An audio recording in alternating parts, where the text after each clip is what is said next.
आनंद संभूति के इस धर्म महासम्मेलन में सभी का हार्दिक स्वागत करते हुए मेरा हार्दिक नमस्कार। विषय है नाम कीर्तन की महिमा। The subject is glory of नाम कीर्तना। रामचरितमानस में एक कथा है कि हनुमान जी ने समुद्र पार करने से पहले श्री राम जी से परामर्श किया।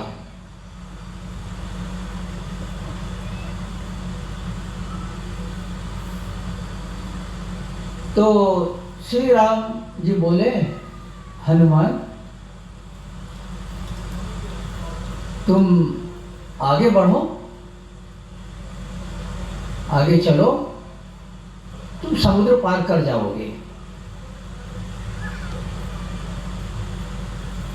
लेकिन मैं तो नहीं कर सकता।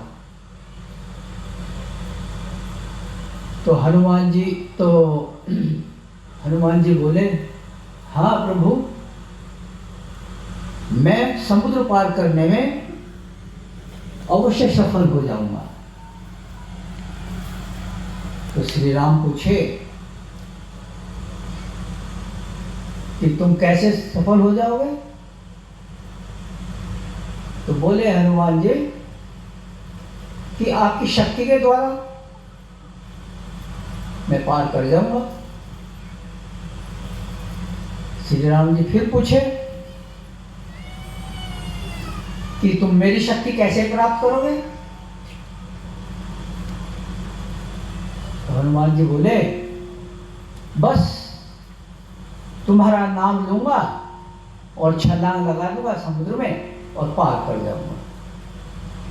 और हनुमान जी समुद्र पार कर गए। This is a mythological story। भगवान के नाम में कितनी शक्ति है।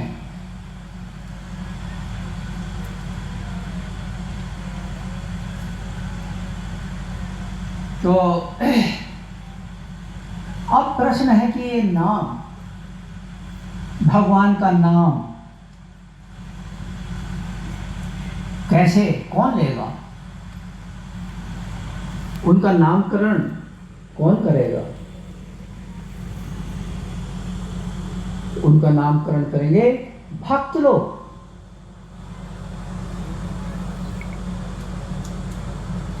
जब भक्त नहीं थे तो भगवान अनाम थे, नाम रहित थे, उनको कोई नहीं जानता था।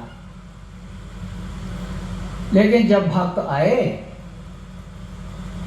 तो उन्होंने भगवान का एक पवित्र नाम दिया, नामकरण किया और भगवान को नामी बना दिया। तो परम पुरुष हो गए नामी। अब उनको सब जानने लगे। तो भगवान कहते हैं, भक्त जब तुम नहीं थे तो मैं तो अनामी था, मुझे कोई जानता नहीं था, और वह भगवान होते हुए भी भगवान नहीं था। तुमने तो मुझे नाम देकर नामी बना दिया। हे भक्त, तुम श्रेष्ठ हो, तुम अवश्य ही श्रेष्ठ हो। तो भक्त कहते हैं, नहीं नहीं भगवान, ऐसा नहीं है। तुम ही तो मुझे पृथ्वी पर लाए, सृष्टि में लाए। तुम्ही के कारण तो मैं अस्तित्व में आया, मैं यह जीवन व्यापन करने लगा, जीवित हूँ। इसलिए तुम ही तो हमारे आधार हो, तुम ही हमारे जीवन हो। इसलिए प्रभु भगवान हे परम पुरुष, तुम श्रेष्ठ हो। इस प्रकार भक्त भगवान को श्रेष्ठ बताते हैं, तो भगवान भक्त को श्रेष्ठ कहते हैं। जो भी हो, आई सेड कि भगवान का नाम नामी से अधिक शक्तिशाली है। नामी मीन्स भगवान और उनका नाम। तो नाम नामी से किस प्रकार अधिक पावरफुल है, अधिक शक्तिशाली है।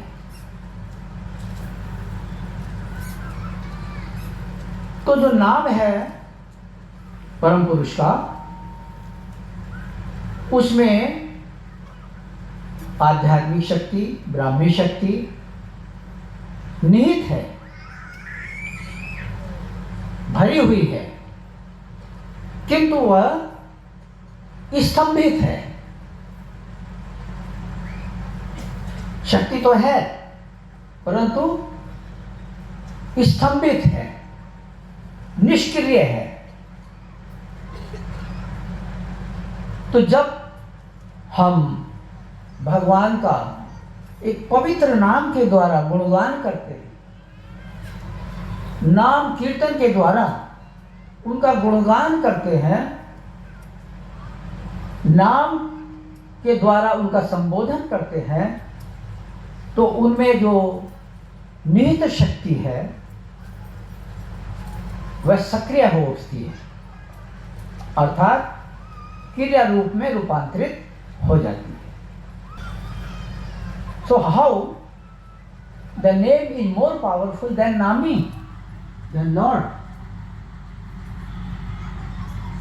अनजान व्यक्ति जा रहा है, उसका नाम मान लीजिए है जगदीश, और पीछे से दूर से एक व्यक्ति कोई दूसरा नाम लेकर के उसको बुला रहा है, तो क्या वह व्यक्ति सुनेगा उसकी बात? नहीं। लेकिन यदि वह नाम जानता है और जगदीश पूरा नहीं कह करके भी खाली इतना बोल दे, ए जग, तो वह व्यक्ति तुरंत मुड़ करके पीछे देखेगा कि शायद मुझे ही बुला रहा है।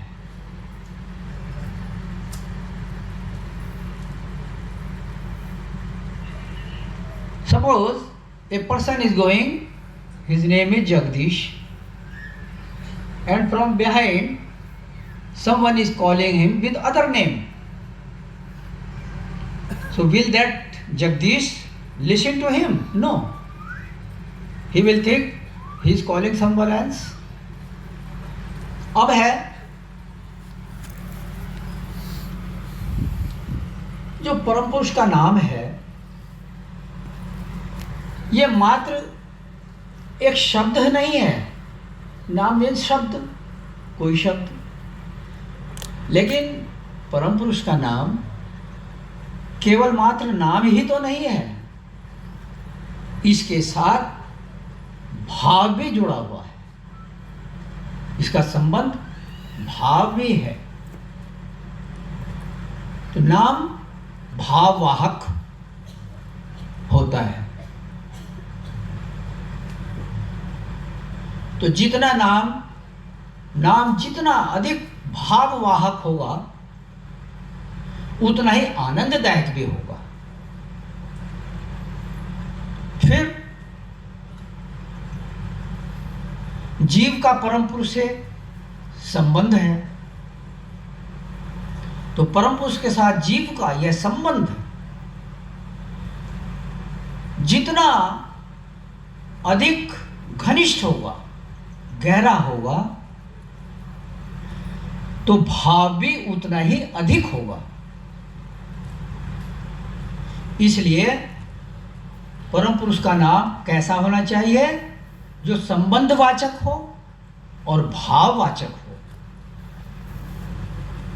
इसलिए भक्त लोग बहुत सोच समझ करके भगवान का नामकरण करते हैं। बाबा, बाबा का अर्थ क्या है? बाबा का अर्थ है प्रिय। तो जिस प्रकार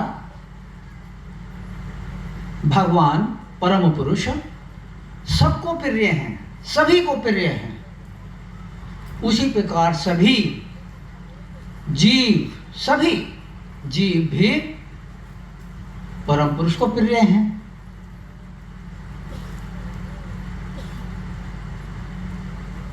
जिस प्रकार परम पुरुष सबके लिए बाबा हैं, प्रिय हैं, उसी प्रकार जीव भी परम पुरुष के लिए बाबा हैं, एक दूसरे के बाबा हैं, अर्थात प्रिय हैं। इसलिए क्यों? यह कारण प्रेम में संबंध का है। भक्त और भगवान के बीच जो प्रेम में संबंध है, यह सबसे बड़ी चीज है। तो भक्त कहते हैं कि प्रभु, हे भगवान, आप श्रेष्ठ हैं। और भगवान कहते हैं भक्त तुम श्रेष्ठ हो। नहीं, इसका कोई सवाल ही नहीं है, क्योंकि यहां संबंध प्रेम का है। भक्त बड़ा है या भगवान बड़ा है, इसका कोई सवाल ही नहीं उठता है। दोनों एक दूसरे के प्रति बाबा हैं। भगवान उसके लिए बाबा, भक्त भगवान के लिए बाबा। इसलिए तुलसीदास जी कहते हैं कि कल युग में परम पुरुष का गुणगान, परम पुरुष का कीर्तन करना सबसे सहज सरल उपाय है। भावतर विनयी प्रयास, कीर्तन के माध्यम से, नाम कीर्तन के माध्यम से कल युग में भी मनुष्य इस भवसागर को, संसार रूपी भवसागर को बहुत कम परिश्रम से, ये बिना परिश्रम के ही पार कर सकता है। ये कितनी बड़ी बात है। तो हमारा नाम कीर्तन, बाबा नाम केवलम, और सिद्धि बाबा नाम केवलम, इट इज नाम कीर्तन। तो हम साधक तो हैं ही, लेकिन और दुनिया के लोगों को भी जागृत करने के लिए, स्पंदित करने के लिए हमको कीर्तन के माध्यम से उनमें प्रवेश करना होगा, घुसना होगा। इसलिए यहाँ आनंद संभूति में, इस बाबा नगरी आनंद संभूति में खूब कीर्तन कीजिए।